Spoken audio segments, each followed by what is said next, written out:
বিশ্বাস নিয়ে, সংকল্প নিয়ে, প্রত্যয় নিয়ে আজ এসব করতে পারছি, তার কারণ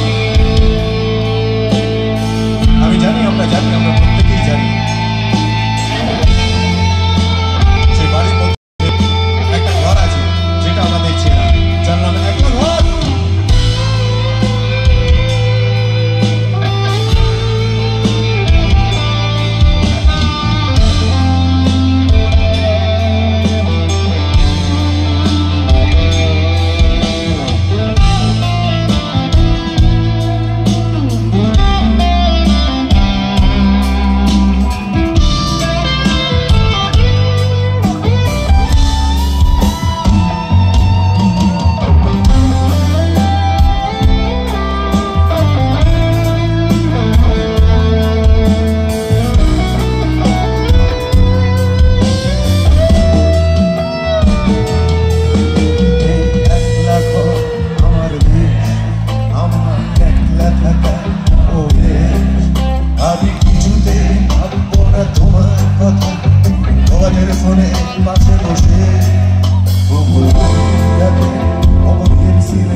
তোমায় ভাবছি